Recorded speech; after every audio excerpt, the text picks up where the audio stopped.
Selamat datang. Hari ini kita punya satu pertanyaan besar yang cukup menggelitik sih. Gimana ceritanya sebuah desa kecil bisa dibilang nggak dianggap siapa-siapa di tengah Italia, tiba-tiba bisa jadi penguasa seluruh Mediterania? Dan ini bukan proses yang biasa-biasa aja loh. Sumber kita hari ini adalah transkrip dari sebuah kuliah sejarah yang benar-benar menggali kebangkitan Republik Romawi. Oke. Transkrip ini menyoroti bagaimana Roma itu berulang kali berhadapan dengan peradaban yang jauh lebih tua, lebih kaya, dan lebih kuat, kayak Yunani dan Kartago. Tapi entah gimana, mereka selalu keluar sebagai pemenang. Tepat. Jadi misi kita hari ini adalah membongkar rahasia di balik mesin perang Romawi ini. Apa sih yang bikin mereka begitu tangguh? Kenapa mereka bisa bangkit dari kekalahan-kekalahan yang seharusnya ya menghapus mereka dari peta sejarah? Ini kayak misteri detektif, tapi versi sejarah kuno. Jawabannya itu ada di tempat yang gak terduga. Ini bukan cuma soal jumlah legiun atau kualitas pedang mereka. Ini tentang apa yang ada di kepala mereka. Apa yang mereka percayai dengan sepenuh hati. Kita akan lihat nanti bahwa senjata terkuat Roma itu sebenarnya adalah ideologi mereka. Sebuah cara pandang terhadap dunia yang sangat unik dan brutal. Oke, kalau begitu mari kita mulai dengan mengatur panggungnya dulu. Coba kita putar waktu kembali ke sekitar tahun 500 SM. Di mana sih posisi Roma dalam peta kekuatan Mediterania saat itu? Mereka ini anak bawang banget kan? Oh, anak bawang itu bahkan mungkin terlalu berlebihan. Saat itu Roma hanyalah satu dari sekian banyak suku Latin. Miskin dan gak terlalu penting. Kalau Anda seorang pengamat politik saat itu, Anda nggak akan pernah bertaruh untuk Roma deh. Jadi siapa dong para raksasanya? Saya tebak pasti ada Kartago dengan angkatan lautnya yang legendaris itu. Tentu saja, Kartago, yang lokasinya di Afrika Utara, itu raksasa ekonomi. Mereka menguasai perdagangan laut di seluruh Mediterania Barat. Mereka punya uang, kapal, dan pengaruh. Oke. Tapi jangan lupakan kekuatan yang lebih dekat sama Roma. Tepat di utara mereka, ada peradaban Etruria. Etruria. Mereka yang teknologinya lebih maju dari Roma kan? Jauh lebih maju. Budaya Etruria itu sangat canggih dan sangat memengaruhi Roma awal. Lalu, di selatan, di sepanjang pesisir Italia dan Sisilia, ada koloni-koloni Yunani. Nah, ini juga pemain besar. Betul, mereka ini kaya raya, populasinya besar, dan punya pasukan darat yang paling ditakuti saat itu. Formasi Phalanx. Secara militer, di atas kertas, mereka jauh lebih superior dari Roma. Jadi, bisa Anda bayangkan ya, Roma itu benar-benar terkepung oleh kekuatan-kekuatan yang jauh lebih besar. Jadi, di satu sisi ada kekuatan ekonomi dan laut Kartago, di sisi lain ada keunggulan militer dan budaya Yunani, lalu Roma kejepit di tengah. Apa yang mereka punya yang nggak dimiliki yang lain? Nah, ini dia titik awalnya. Jawaban paling sederhana adalah mereka sangat-sangat jago berperang. Tapi itu kan baru gejalanya. Pertanyaannya, kenapa mereka bisa begitu jago? Iya, itu intinya. Sumber ini menunjuk pada dua faktor yang sering diremehkan. Cara mereka memandang kewarganegaraan dan mentalitas mereka yang, luar biasa aneh saat menghadapi kekalahan. Oke, kita bedah satu-satu. Kewarganegaraan dulu.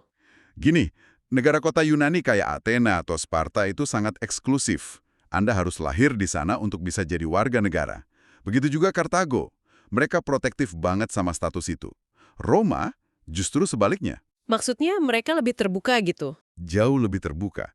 Filosofi mereka pada dasarnya adalah, kamu mau gabung sama kami, mau bertarung untuk Roma, selamat datang. Mereka menyerap imigran, suku-suku yang mereka taklukkan, siapa saja. Ini mungkin kedengaran sepele, tapi dampaknya luar biasa. Roma jadi punya akses ke sumber daya manusia yang seolah nggak ada habisnya. Kolam tenaga kerja mereka jauh lebih dalam dibanding musuh-musuh mereka. Wow, jadi keterbukaan mereka justru jadi senjata ya? Ada contoh di mana strategi ini benar-benar teruji nggak? Ada, dan ini momen yang sangat menentukan. Di awal abad ketiga SM, mereka berperang melawan seorang jenderal Yunani bernama Pyrrhus. Dia ini kerabat Alexander Agung dan dianggap salah satu komandan militer terbaik di masanya. Oke. Pyrrhus datang ke Italia dengan pasukan Phalanx Makedonianya yang tak terkalahkan. Dan gajah perang. Gajah perang, itu pasti kayak ngeliat tank untuk pertama kalinya buat orang Romawi. Tepat sekali. Dan hasilnya, Pyrrhus terus-menerus mengalahkan pasukan Romawi di medan perang. Dia menang pertempuran demi pertempuran. Tapi ada yang aneh. Apa itu? Setelah salah satu kemenangannya yang paling gemilang, dia ngelihat pasukannya sendiri yang hancur lebur dan mengucapkan kalimat yang jadi legendaris. Satu kemenangan lagi seperti ini, dan aku akan hancur. Ini asal mula istilah kemenangan Pyrrhic atau Pyrrhic Victory. Tepat. Kemenangan yang biayanya begitu mahal sehingga rasanya kayak kalah. Betul sekali. Pyrrhus menang, tapi dia kehilangan perwira-perwira terbaiknya. Pasukan veterannya, pasukannya hampir habis dan dia jauh dari rumah. Sementara Roma, mereka bisa kehilangan puluhan ribu prajurit dalam satu pertempuran, terus balik ke Dewan Kota, dan merekrut puluhan ribu lagi seolah nggak terjadi apa-apa. Gila. Mereka bisa menyerap pukulan yang bakal melumpuhkan kerajaan lain. Mereka nggak takut mati, dan jumlah mereka seolah nggak terbatas. Kegigihan semacam itu benar-benar nakutin sih. Dan mentalitas ini juga muncul pas mereka akhirnya berhadapan sama musuh bebuyutan mereka, Kartago, di Perang Punisia pertama. Betul. Di perang itu, Roma kan kekuatan darat. Kartago itu penguasa lautan. Roma sadar mereka nggak akan bisa menang tanpa angkatan laut. Jadi apa yang mereka lakukan? Mereka nemuin bangkai kapal Kartago, mempelajarinya, dan mulai membangun armada mereka sendiri. Dari nol. Dan mereka langsung jadi jago. Sama sekali enggak. Armada pertama mereka hancur. Mereka bangun lagi. Kalah lagi. Mereka kehilangan ratusan kapal dan ratusan ribu orang di laut. Negara lain pasti udah bangkrut dan nyerah. Tapi Roma enggak. Roma terus membangun, terus belajar, sampai akhirnya, hanya dengan kekuatan kemampuan dan jumlah, mereka berhasil mengalahkan angkatan laut Kartago yang jauh lebih superior.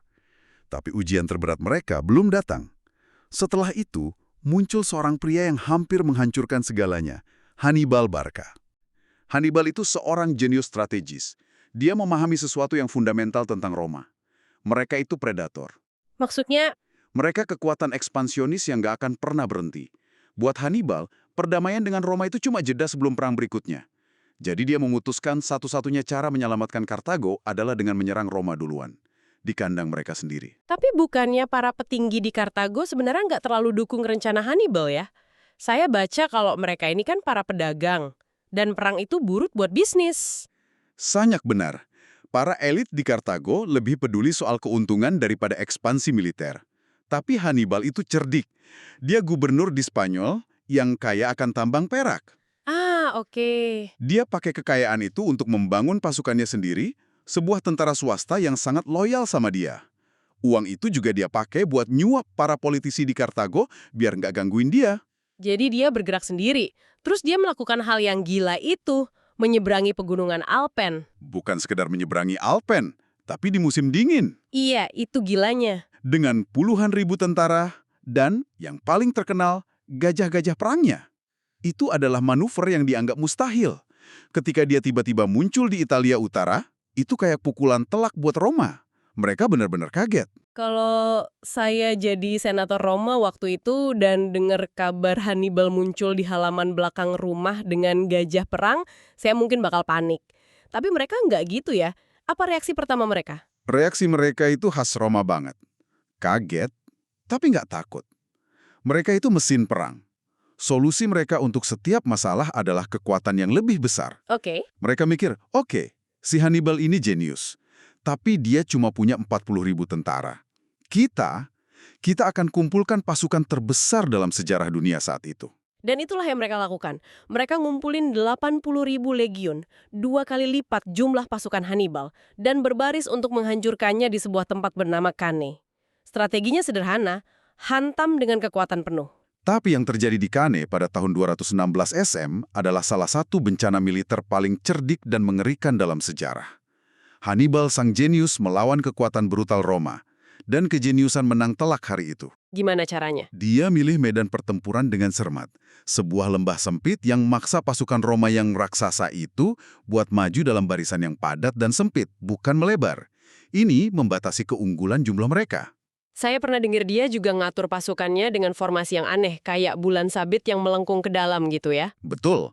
Pasukan terlemahnya dia taruh di tengah yang menonjol ke depan, sementara pasukan terbaiknya dia simpan di sayap, sedikit ditarik ke belakang. Orang Romawi ngelihat ini dan ngetawain dia. Mereka pikir itu tanda kelemahan, formasi yang bakal pecah seketika. Jadi mereka langsung nyerbu ke tengah. Tepat. Legiun Roma yang perkasa menghantam bagian tengah barisan Hannibal. Dan seperti yang direncanakan Hannibal, pasukannya di tengah mulai mundur secara perlahan dan teratur.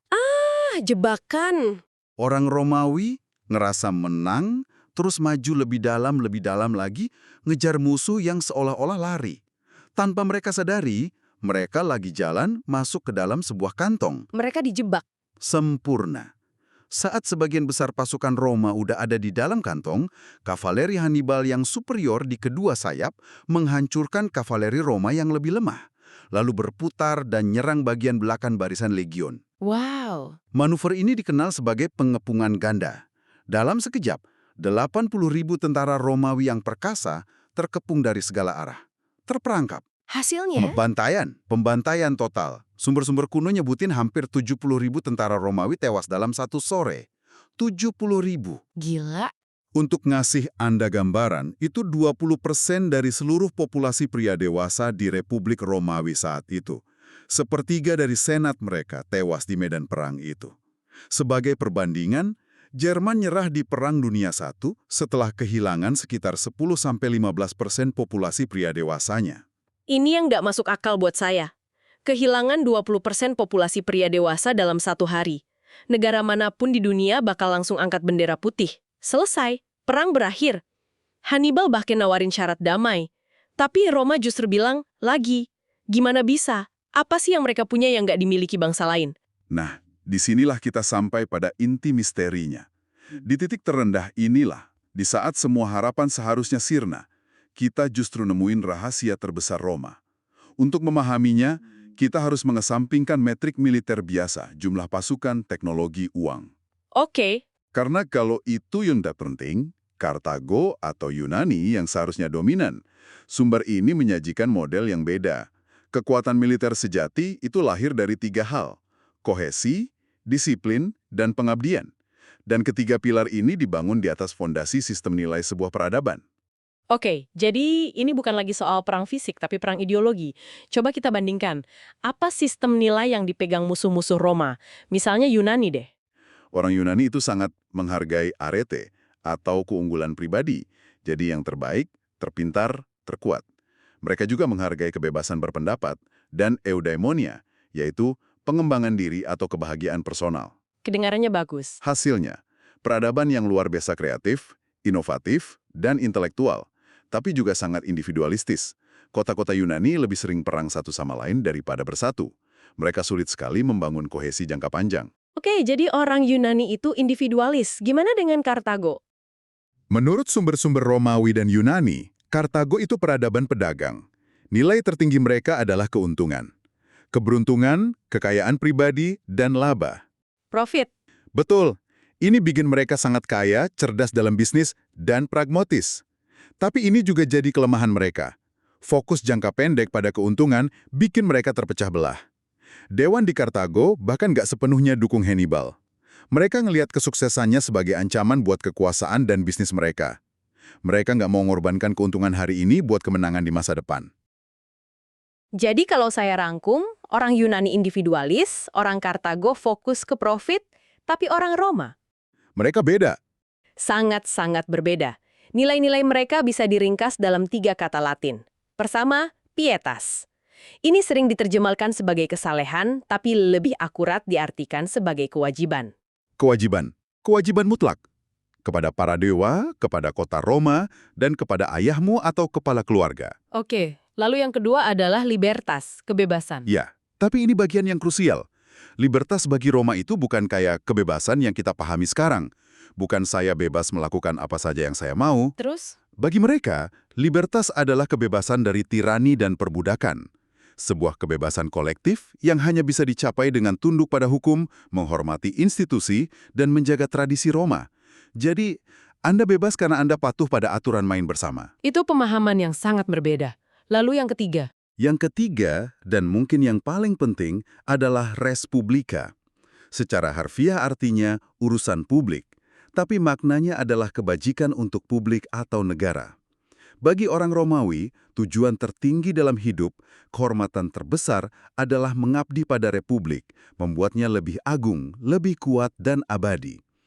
Kepentingan pribadi nggak ada artinya dibanding kemuliaan Roma. Pietas libertas res publica. kewajiban, kebebasan kolektif, dan pengabdian pada negara. Sistem nilai ini yang menciptakan kohesi, disiplin, dan pengabdian yang gila-gilaan itu. Tepat. Menyerah pada Hannibal setelah Cannae, itu artinya kehilangan libertas mereka, menjadi negara budak Kartago. Bagi orang Romawi yang dibesarkan dengan nilai-nilai ini, itu adalah takdir yang lebih buruk daripada kematian. Mereka melalui mitos-mitos pendirian mereka, di mana sejarah dan legenda menyatu jadi cetak biru karakter Romawi. Seperti kisah Romulus dan Remus, si kembar yang disusui serigala. Kisah itu kan berakhir dengan Romulus membunuh Remus untuk mendirikan kota. Benar. Apa pesannya?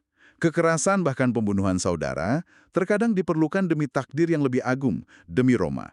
Atau kisah penculikan perempuan Sabin, di mana generasi pertama pria Romawi menculik para wanita dari suku tetangga untuk dijadikan istri demi kelangsungan hidup kota. Brutal! Pesannya brutal. Kelangsungan hidup Roma adalah yang utama, bahkan di atas moralitas konvensional. Tapi dari semua cerita itu, sumber ini menyoroti satu kisah yang paling kuat, yaitu tentang Lucius Junius Brutus, sang pendiri Republik. Iya, ini adalah kisah yang menjadi fondasi Res Publica. Brutus memimpin pemberontakan melawan raja terakhir Roma yang tiran setelah keponakan raja itu memperkosa seorang wanita bangsawan bernama Lucretia. Dia berhasil dan mendirikan republik. Tapi ujian terbesarnya datang kemudian. Tunggu sebentar. Kedua putranya sendiri ketahuan berkonspirasi untuk mengembalikan raja yang tiran itu ke tahta. Mereka ditangkap, diadili, dan dihukum mati. Dan Brutus, sebagai pemimpin tertinggi republik atau konsul, harus mengawasi langsung eksekusi anak-anaknya. Tepat. Sumber kuno menggambarkannya berdiri di depan umum, di forum, air matanya mengalir di wajahnya, tapi ekspresinya nggak goyah sedikit pun saat dia memberi perintah kepada Algojo untuk mengeksekusi kedua putranya. Saya nggak bisa membayangkannya. Pesan apa yang mau disampaikan oleh cerita itu? Pesan yang dikirim ke setiap warga Roma sangat jelas dan mengerikan. Tidak ada pengorbanan yang terlalu besar untuk republik. Kewajiban kepada negara, pietas, dan res publica berada di atas segalanya. Bahkan di atas ikatan paling suci sekalipun, yaitu cinta seorang ayah kepada anaknya. Jika pendiri republik saja rela mengorbankan anak-anaknya, pengorbanan apa yang nggak pantas Anda berikan? Kisah-kisah seperti ini ditambah cerita pahlawan lain kayak Horatius yang sendirian mempertahankan jembatan, atau Mucius yang membakar tangannya sendiri di depan musuh untuk menunjukkan ketabahan, ini benar-benar menciptakan sebuah bangsa yang percaya bahwa pengabdian total kepada Roma adalah tujuan tertinggi hidup. Iya. Ini bukan lagi sekedar patriotisme, ini udah kayak fanatisme religius. Tepat. Mereka adalah kultus Roma.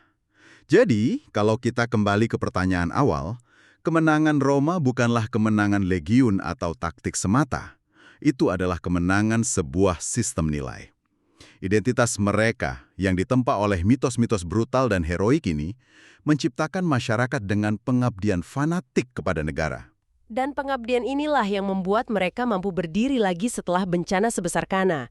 Mereka terus berperang melawan Hannibal di tanah Italia selama hampir 15 tahun lagi, nggak pernah nyerah, sampai akhirnya mereka berhasil memukul balik dan meraih kemenangan mutlak. Hannibal itu jenius militer, tapi dia nggak sedang melawan sebuah pasukan, dia melawan sebuah ide, sebuah bangsa. Dan ini membawa kita pada sebuah pemikiran penutup untuk Anda renungkan. Sumber tersebut menyebutkan sesuatu yang menarik. Setelah Kartago akhirnya dikalahkan, beberapa senator Romawi yang paling bijaksana justru menentang penghancuran total kota itu. Loh, kenapa?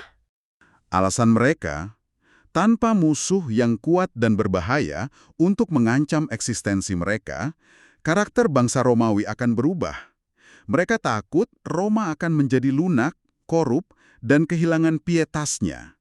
Jadi mereka butuh musuh untuk tetap menjadi diri mereka sendiri. Ini menimbulkan pertanyaan yang menarik ya. Dapatkah sebuah masyarakat yang dibangun untuk perjuangan dan pengorbanan abadi mempertahankan karakternya di masa damai dan aman? Apa yang terjadi pada sebuah mesin perang ketika tidak ada lagi perang untuk diperjuangkan?